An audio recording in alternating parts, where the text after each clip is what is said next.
I now invite Dr. Senior to the table, and I just want to check that we have Professor Brad Murphy on the line. Professor Murphy, are you with us?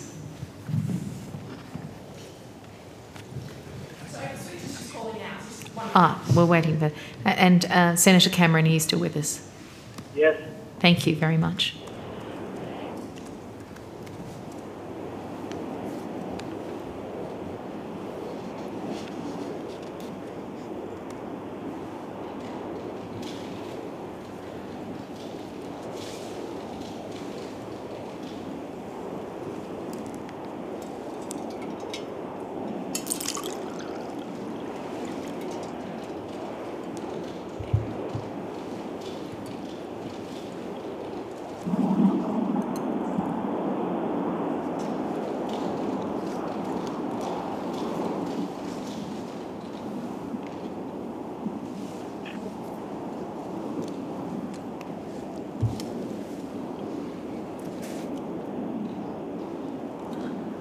Try again.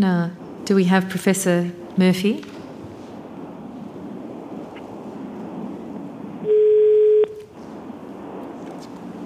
Professor Murphy, are you with us? Hello. Wonderful. Thank you very much for joining us. Dr. Senior is at the table and we're ready to commence if you're ready, Professor. Thank you very much. Could I just ask you, Professor, firstly, to state your name and the capacity in which you appear today?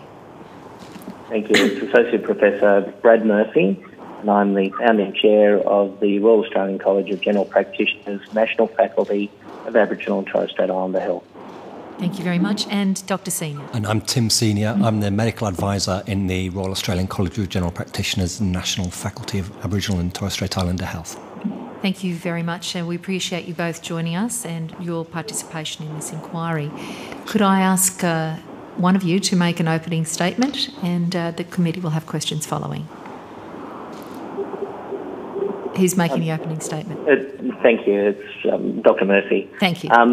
Thank you, and I'm sorry I couldn't be with you today. Sadly, one of the issues that face us is that we need doctors on the ground, and I'm with my patients in Bundaberg.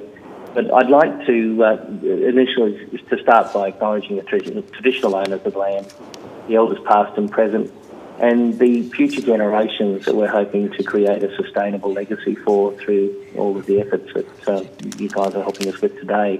And I'd like to acknowledge the Ngunnawal people on the land on which you guys are gathered, and our local Aboriginal people in the Bundaberg area where I am.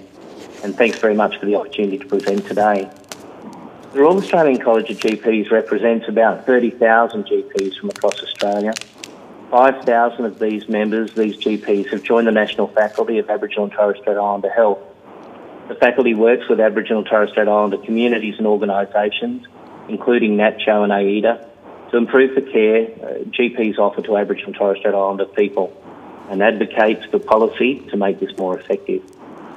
The college is a member of the Closing the Gap campaign and has signed up to both recognise and racism it stops with me, as the poor health seen in many Aboriginal and Torres Strait Islander people is a direct result of over 200 years of dispossession and racism. Last year we finalised our Reconciliation Action Plan, and we have signed a Memorandum of Understanding with NATCHO. We've heard this week the latest disappointing outcomes of the Prime Minister's Closing the Gap report. While I won't repeat these figures today, I'll just observe for me and for many other Aboriginal and Torres Strait Islander people across Australia, these are not statistics, these are actually our family, our friends, our elders and our children. And I'm a proud man from the Kamilaroi people of northwest New South Wales. There's a good evidence about what needs to be done to improve the health of Aboriginal and Torres Strait Islander people, and good evidence it's achievable. The first thing is foundational. Everything else rests on this. There must be proper, long-term, respectful and trusting partnerships with Aboriginal and Torres Strait Islander people. Local people must be empowered to give and be given the resources and support in developing the capacity to solve their own problems. The evidence on all successful interventions shows that this is necessary. Many well-intentioned interventions have failed because they've not managed a working partnership. Top-down approaches do not work. The second action that must be taken is that the solution must be centred on primary health care. By this I mean community-based, person-centred, based on long-term relationships.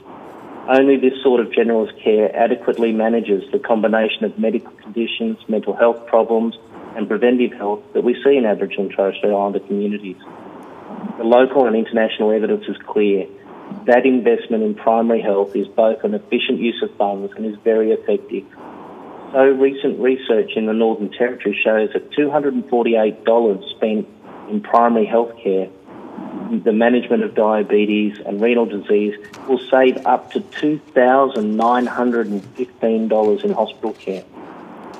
The Aboriginal Community Controlled Health Services show that what can be achieved by providing holistic, culturally appropriate care in a service that is owned and run by the community. They demonstrate a high quality of care in a population we tell ourselves is difficult to reach, is achievable. They also provide employment opportunities, with over half the staff being Aboriginal and Torres Strait Islander. This is done in the midst of uncertain future funding and workforce shortages, with only about 540 doctors saying they work mainly in Aboriginal and Torres Strait Islander health in the medical workforce survey. Imagine what they could achieve with proper funding for infrastructure, programs, workforce and training. The success of the ACCHO sector shows what is possible. Aboriginal and Torres Strait Islander people should be able to access any part of the health system they choose, confident they will be treated well in all senses of that phrase. While there are many examples of GP practices across the country working well with their Aboriginal and Torres Strait Islander patients, this is despite the current system rather than because of it.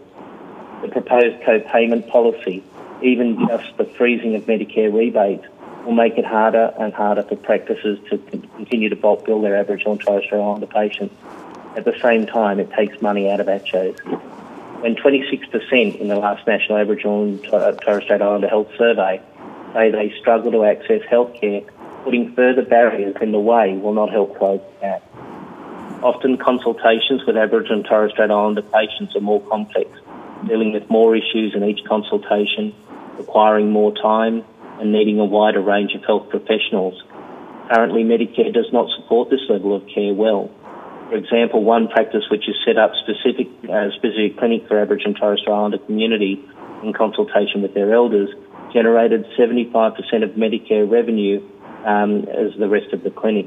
That's not just a matter of doctors' income, that's less money for employing such Aboriginal health workers or receptionists. The Medicare rebate freeze will not only make this worse, it is well recognised that Aboriginal and Torres Strait Islander people access MBS less often than other Australians. This also has been the case with PBS medications. We note that the removal or reduction of patient co-payments for medications has been one of the most effective measures in the Closing the Gap program. Medicare locals through ATAPs and the Complex Care and Coordinated Care and Supplementary Service program have played a significant role in mental health provision and coordination of care across complex health systems. But the future of this program, let alone the extension or improvement, is unclear with the advent of primary health networks. And might I say, it's my greatest concern right this minute, while we celebrate the achievements we have made in Closing the Gap, this program, which is making significant inroads right this very minute, this day, is uncertain as of the end of this month. And I've got patients who I can't continue to provide the standard of care who are going to be in limbo as of the end of February. Finally, it's clear that poor health is not a problem of being Aboriginal or Torres Strait Islander, and it's not a problem of genetics. It's a problem of dispossession, exclusion, poverty and racism. Action on a whole range of policies will be required to improve health.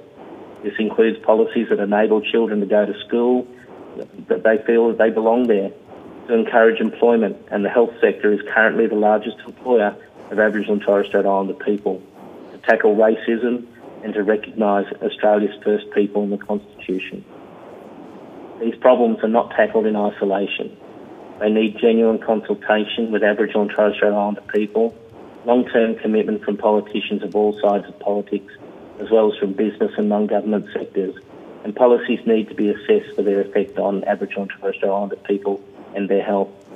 Much of this is contained in the National Aboriginal and Torres Strait Islander Health Plan, which was developed by the Closing the Gap campaign and the Congress of Australia's First Peoples in consultation with the previous Australian government. We believe this plan needs now to be implemented. I will close with the words of Sir Michael Marmon, an international expert on improving health inequalities, writing in the Medical Journal of Australia. Health is dependent on conditions that enable people to live their lives the way they would choose to live. I thank you for the opportunity of presenting to you, and thank you for the great work you're doing. Thank you. Thank you very much, Professor Murphy, for that very dense presentation. A copy of what you've actually presented there would be very helpful for the committee. Thank you. We'll make sure you get one. That would be great. And also, can I say, the passion in your presentation is absolutely evident. Dr. Senior, is there anything you'd like to add at this point? No, not at this point. That says everything I'd like to say. Thank you. I'll go directly to Senator McLucas for questions. Thank you, Chair, and thank you, Professor Murphy and Dr. Senior for being with us today. The take-home that I've had today is that, yes, this is Closing the Gap Week. We've had the report. The targets, as reported this week, are not comforting at all, particularly around the health outcomes. But this morning, Professor Murphy, we had Congress come to give evidence to us. And their evidence is actually very uplifting. They're saying that their health outcomes in the Northern Territory are well ahead of the targets, and that is something we surely as a country have to learn from.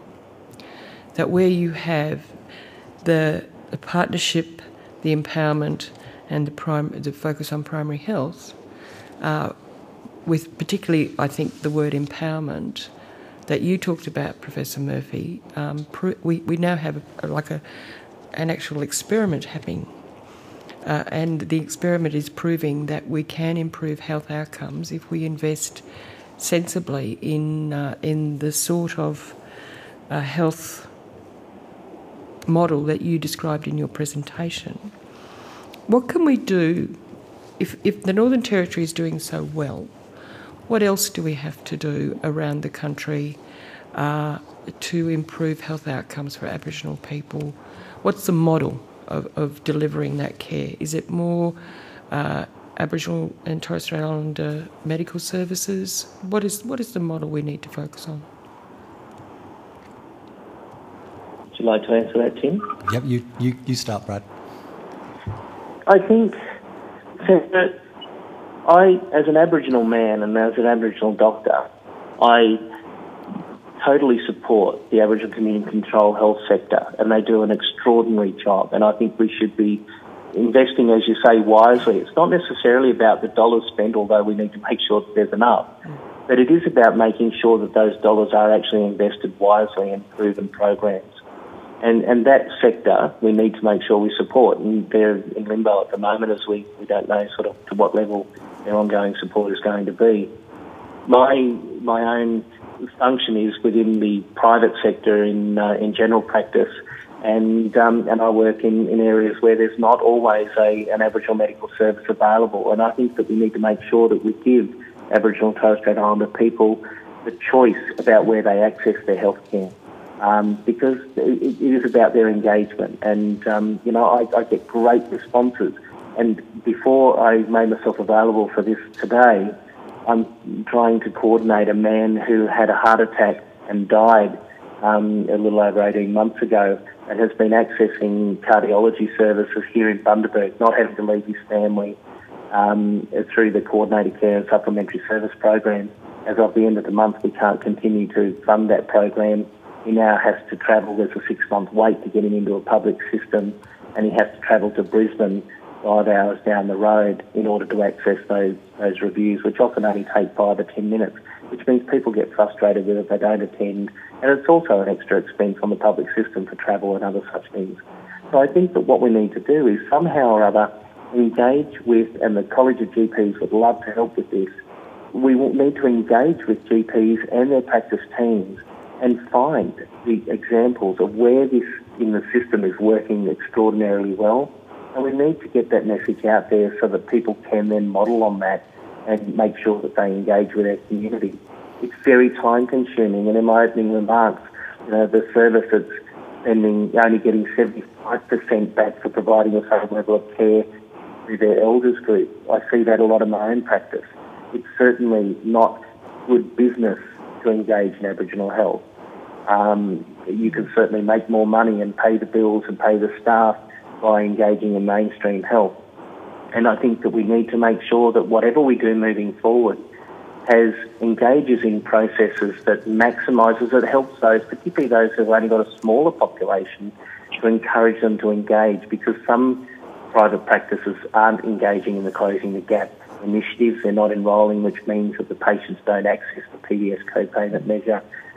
We need to look at things like dose administration aids to assist the co-payment measure, to package medicine so that people find it easier to take that medicine and be compliant with those therapies and get the optimum care out of that. So, I mean, I think we need to celebrate the successes of the community-controlled health sector. We need to take the lessons from that where we possibly can. We need to support them moving forward. We need to look at the private sector about how we can learn and maximise the efficacy to help GPs, encourage GPs and enthuse them to embrace their Aboriginal and Torres Strait Islander patients so that they can provide those cares, because anecdotally from my own experience, I see the benefits on a daily basis, the smiles, the safety that people feel from coming to my practice, all extend from that model. Thank you. Thank you. Do you want to add anything, Dr. Sanya? I mean, I'd agree wholeheartedly with that. I think the mainstream health system can learn an awful lot from the community-controlled sector, and practices that are doing this well actually start to look a little bit more like community-controlled medical services. So we often call them Aboriginal medical services, but they're not just medical services. And practices that do this well find themselves being imaginative in ways that they engage the community and have elders groups and start finding ways of putting on transport for getting to the practice, and find themselves finding imaginative ways of providing clinics. I heard about a practice, an award-winning practice recently, thinking about how they can set up a clinic in people's front gardens to make it easy for people to come. And so I think that the bottom line is engagement and ceding some form of control. My clinical work is in a community-controlled health service, and so it's not my practice to own or run. And Professor Murphy is clearly deeply engaged in his community and cedes some control to the community to say, let's make my practice be what you want it to be. And there's not going to be a single approach that works nationally about that, but good practices across the country, that's what they do. And often they do it at sort of personal expense. They want to provide high quality care, not just generate income. And so there'll be lots of local solutions. I think the health system needs to look at the Aboriginal health sector and say, gosh, that's high quality, not, gosh, they have a lot of problems, because actually they do really well. And the rest of the health system can actually look at that sector and say, gosh, what can we learn from that? And I don't think we do that consistently at the moment. Professor Murphy, the program that your cardiac patient was receiving support through, what's the name of that program again? It's called the Coordinated Care and Supplementary Service Program. And effectively what it is it allows me to send my Aboriginal and Torres Strait Islander patients to private services. So they can't access procedures. He can't go and have heart surgery necessarily, but he can have all of his follow-up care, minor procedures like exercise stress tests and echocardiograms and likes are all taken care of. They're bulk billed where the access to Medicare is. And my only suggestion is, and it depends on how the program is set up, and we met with the department the other day to discuss this, but there is an opportunity. Mainstream Australians have the opportunity to go to that appointment and claim Medicare for a certain part, and then there's a gap. And the CCSS money pays for the whole lot. If we were able to allow First Australian peoples to access their Medicare entitlement as Australians and just use that funding for the gap portion only, it would also allow us to get a true representation of how the Medicare dollar is being spent for all Australian peoples accessing Medicare. But it would also allow that funding, that dollar amount that is at the moment, to exponentially spread and provide greater care. And what it does is it allows, a good example is I've got a urology patient they need to go onto a special medicine. That medicine under the PBS needs to be prescribed on the first occasion by a urologist. After that time, the GP can continue the prescription. At the moment, there can be an up to 3-year wait to get that appointment so that first prescription can be written. And there's significant impacts on people's lives. So the CCSS money allows me to get that patient an appointment, usually within a month. And they're starting the road towards better health immediately. So anecdotally, from my own experience, it is just extraordinarily successful. It has made so many inroads. It's run certainly better in some areas of Australia than others. It's run through or funded through and rolled out through the Medicare locals at the moment, and that's why it's in there with the roll-up of those and the transition to the PHNs. But the problem is, notwithstanding that and not being disrespectful, the health needs of the Aboriginal and Torres Strait Islander people accessing that service don't suddenly go into limbo. It may take 6 or 8 months, even if it is funded. There's no guarantee it's going to be refunded. But it could take many months before that program is up and running again. And it does require a lot of effort and engagement. It's not as simple as just writing a referral, putting on the fax machine and off the go. We have to coordinate and engage with various services to get them to accept that instead of the patient coming in and paying their money and walking out the door, they have to get a prior approval. It's very labour intensive, and there surely is ways we can make it better. But it seriously is making a huge difference, and we're about to lose it. And can I add just to that, because I've used the program as well, and it also funds things like CPAP machines that people that don't appear on the PBS or anything for obstructive sleep apnea. And another patient of mine has had advocacy taking her to appointments with housing to get who's uncertainly housed and couch surfing, and to actually help her advocate for herself with the big bureaucracy of the housing department. One of the problems I have with it is that the criteria for it are quite narrow. It's dependent on having certain diagnoses, like heart disease and diabetes. Mental health doesn't come into that, and so some of my patients are lucky in that they fall into those categories, and others who have the same need don't happen to have one of those diagnostic categories, and that's very difficult to sort of then find ways of coordinating them around the service as well. Thank you both. We'll raise that with the department this afternoon. Thank you. Thank you. Senator Cameron. I thank you, and thanks for coming along. We've had submissions to the committee that says the $5 co-payment and the reduction in the freeze on indexation will result in a crisis of provision, a reduction in bulk billing, and a lowering of outcomes on the health for rural and regional Australians. Is that the same for Indigenous Australians? Would you like to go first, Tim? I'll go first on that. It certainly is, and for the following reasons. One is that most Aboriginal community-controlled health services I know, and other non-community controlled medical services, have said that they would waive the co-payment if it was implemented. So they will take that freeze in the Medicare rebates with no way of passing it on to patients, which is actually a funding cut, a significant funding cut for Aboriginal medical services. It may be claimed that many of the patients will be on healthcare cards or pension cards. Just at my own service where I work, I did a quick hunt through the database, and there's about a third of patients who are on healthcare cards or pension cards. And so there's a significant funding cut to services.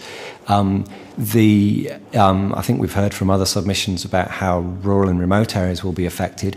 I think it'll also be affected in urban, low socioeconomic areas where GPs serving that population will have a population who are unable to afford to pay a co-payment, but also, so if they continue bulk billing, suffer rebate cuts, frozen rebates throughout, and it just makes general practice in low socioeconomic areas unviable. At the moment, the Australian Bureau of Statistics report that 11% of GPs work in the lowest socioeconomic areas and 26% or 24 or 26% work in the highest socioeconomic areas. You'll see that difference get bigger just because it will be impossible to have a viable practice in areas where your patients can't afford, and bulk billing doesn't sustain your business. So this is a very important piece of evidence you just put on the record there, because we have been focused on the rural and remote context for Aboriginal people, but Aboriginal people are predominantly located in those low socioeconomic areas that you're talking about, particularly in the western part of Sydney. Absolutely. And you'll note that's the highest rate of bulk billing is in western suburbs of Sydney around Mount Druitt. It's about 98.9% bulk billing and practice in those areas. And prior to the arrival of Medicare, there was a great access divide between the east and the north of Sydney and the west of Sydney. Basically, people in Western Sydney didn't have a GP to go to. It was very difficult for them to access. Are we at risk right now with the government's policies of recreating that social divide in terms of who can see a doctor and who can't? I believe so, yes. Senator Cameron. Yeah, thanks. One of the propositions put by the department in their submission to the inquiry is that there is no evidence that delaying access to medicine through imposing a co-payment will have negative outcomes. Do you accept that proposition? Do you want to take that, Brad? Certainly, Senator Cameron, from my point of view, I'm not into research. I can certainly speak anecdotally from the patients I see each and every day, and I would certainly countenance that suggestion. I have people who often can't afford to put food on the table for all sorts of reasons and have to compromise buying medicines. It affects their effective treatment. It puts them at risk of infections, of exacerbations of their emphysema states, and they develop significant infections and ultimately end up in hospitalisation. Sometimes we can cost shift and save money with silo mentality, but ultimately the health dollar, wherever it comes from, ultimately from the taxpayer, will suffer if we continue down this path, I believe. So the cold face evidence, if I can put it that way, is that if you impose a co-payment, it will create delays for some Indigenous Australians accessing health care. That will be bad for the health and be an increased cost in the health system in the long term. Is that right? If we use the figures that we had in my opening comments about the $248 invested saves almost $3,000, I think that therein lies, that would be the substance of my argument with this. I have patients who come on a fairly regular basis for monitoring of their mental health needs and to make sure they're taking their medication to keep their diabetes under control. And I would suggest to you that the cost to the Medicare dollar for that regular attendance in my practice, in what I save in one particular mental health patient who spent 6 months the year before last in a mental health institution, would blow the budget.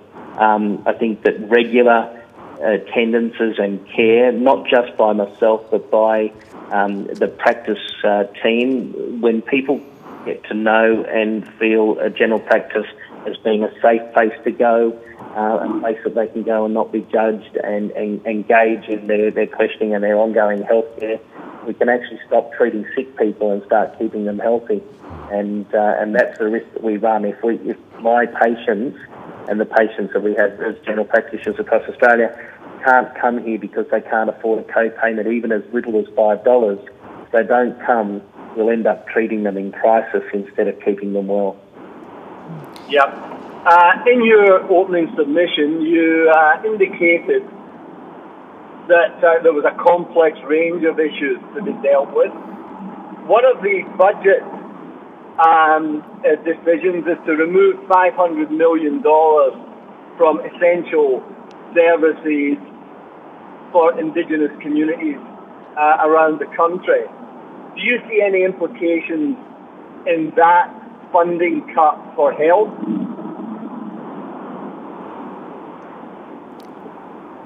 Do you want to answer that, Brad, or shall I? Do you want to go first, Tim? Yeah. So in the service I work with, I work very closely with Aboriginal health workers and Aboriginal outreach workers, both in the community controlled service that I work in and in the Medicare local. They're all very worried about their jobs. Programs are being cut. So, for example, we used to have a smoking cessation worker. One of the most useful things that can happen is stopping people smoking in terms of their health. We don't have that worker anymore, and I know the Indigenous, so a specific program for tackling Indigenous smoking, and the funding was cut. There's still some funding, but their funding was cut, and that's had implications around the country. I don't see that anyone is arguing that Aboriginal services are overfunded. They do extraordinarily well on the budgets that they have, and they've learnt to manage very effectively in places of excess need, with less access to MBS and PBS historically. My view would be that cutting the funding will have an impact on health.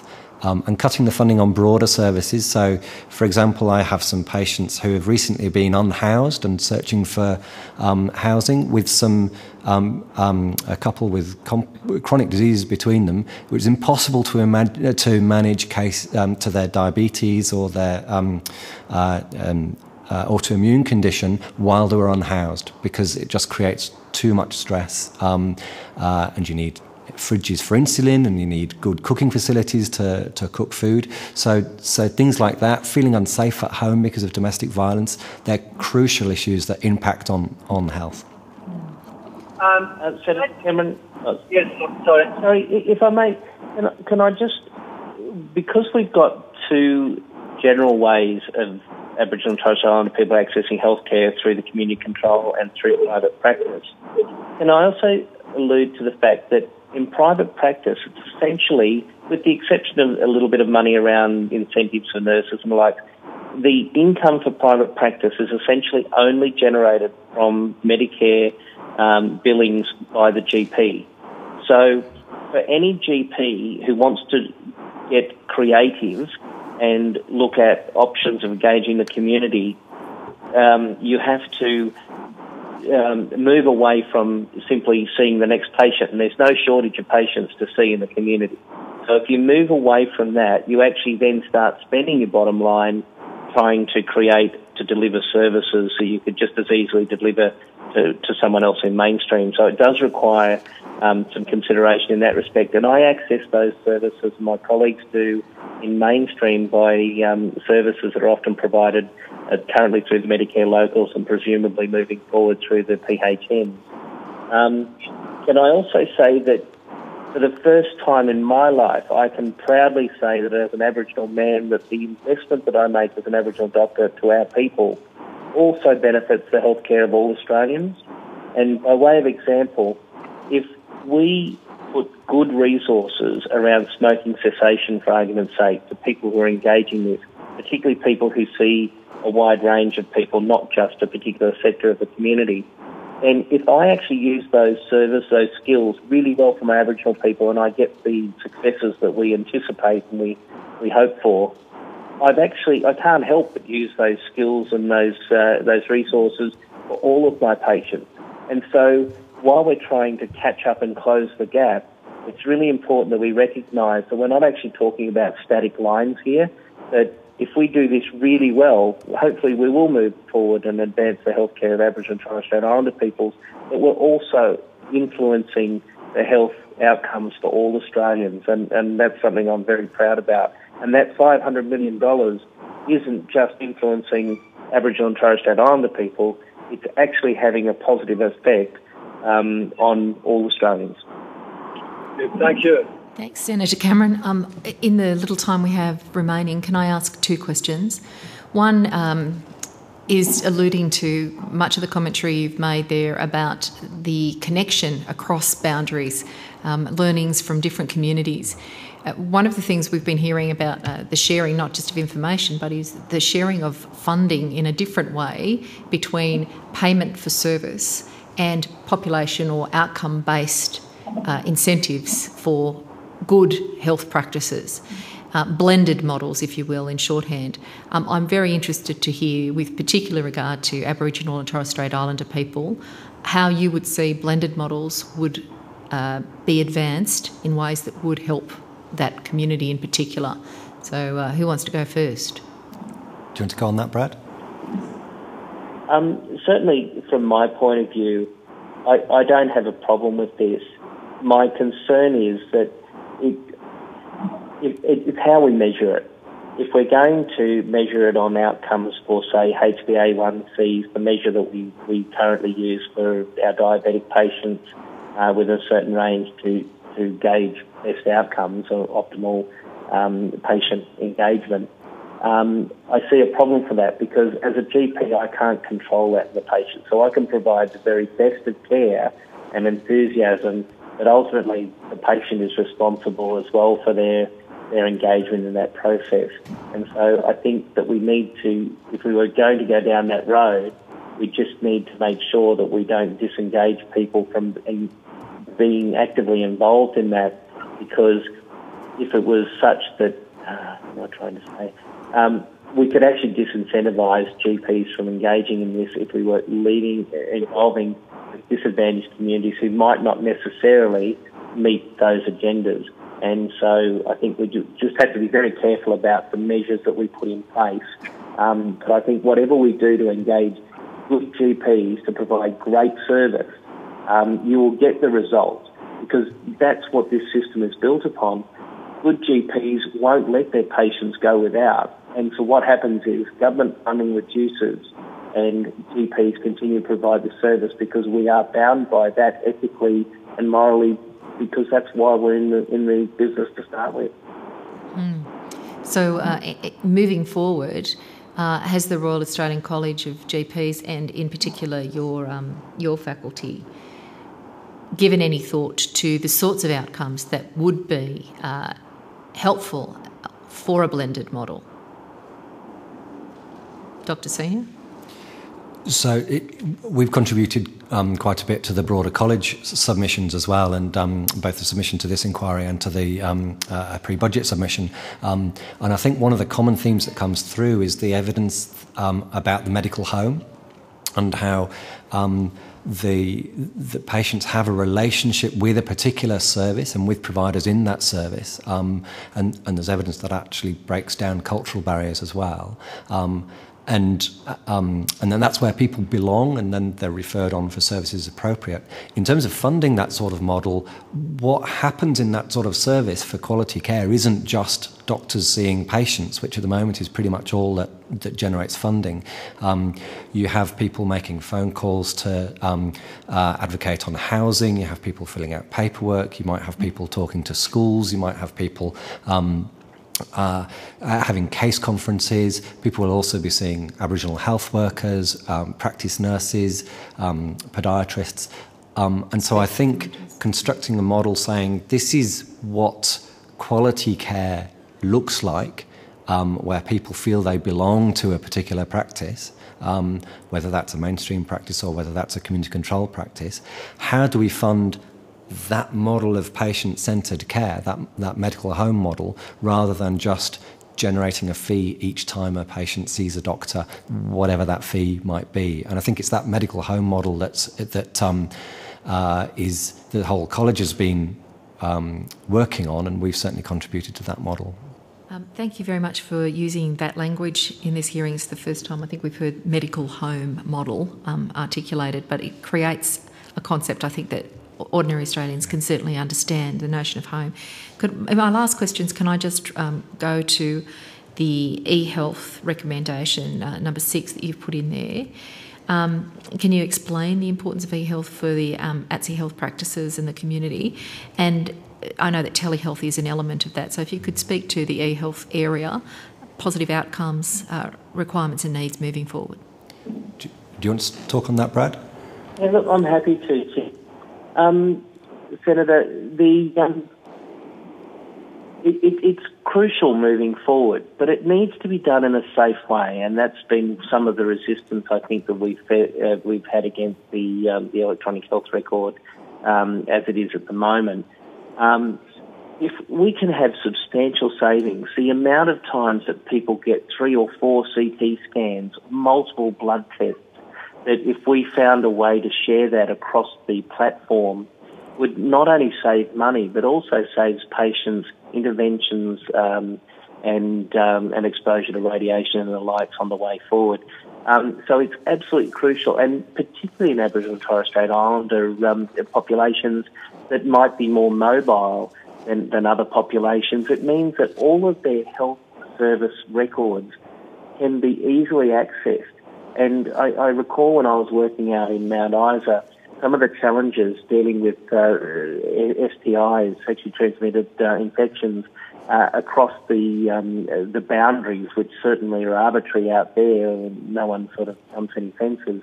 But it was really hard across jurisdictions to try and track people's movements and treatments and successes and make sure that we controlled those circumstances. So the electronic record is absolutely imperative, I think, not just for saving money, but by optimising exponentially healthcare. And from certainly from a rural remote point of view, but across the board, the ability, and I use it extensively in my practice, I can't get you a psychiatric appointment here in Bundaberg at the moment, but I have 2 psychiatrists who provide telehealth services and now on a bulk bill basis. And people are accessing care.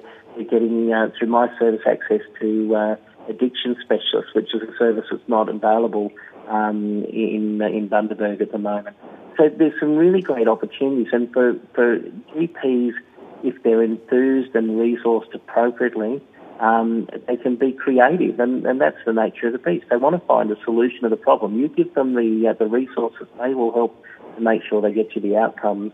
And so from that point of view, suddenly, exponentially, with the increase in technology at the moment, we're seeing models that we were looking at in Alaska and the likes, driven by the winters and isolation, now starting to roll out into rural and remote Australia, whereas that's where the focus is, that's where the impression that the need is. But it's not just there. The urban area is equally in need of these services, and we're actually now delivering those services much more easily, effectively, and getting a better outcome. So from my point of view, we need to invest in this area, but make sure that we do so in a way that's sensible but is safe. People need to feel safe that their information is protected and being used appropriately. Dr. Senior? Just to add to that, I think we opened with talking about how well the Northern Territory have done, and I think they're an example where they do predominantly use a shared health record across different communities in the hospital setting. It may be easier in the Territory, but they show what is achievable with that. The Queensland community controlled sector have been very good at using their data for quality improvement activities and measurement, and I think it shows the importance of knowing what you want electronic health records and e-health to do in terms of sharing data for mobile people, in terms of quality improvement, because I think those are slightly different things, and telehealth, which is crucial in rural and remote areas, but also for many patients who struggle with transport in urban areas too. But again, it's trying to achieve a different thing. But also depends on the infrastructure to do it. So services have to have good IT that works reliably with people who can operate it, and an internet connection, hesitate to mention NBN, but that is reliable and works. And so there's a lot that needs to happen to ensure that that's safe and not just frustratingly slow or makes people give up within 10 minutes of trying to use it. We have some significant productivity impediments to effective health delivery. We're going to take a recess now for lunch. Can I just say thank you so much for the work that you do in the community, for your advocacy and your leadership in the sector, and for joining us today with your evidence. Thank you, Professor Murphy, and thank you, Dr. Senior. Thank you very much indeed. Thank you very much. It's been a privilege to be here. Thank you. The committee will resume at 1:35.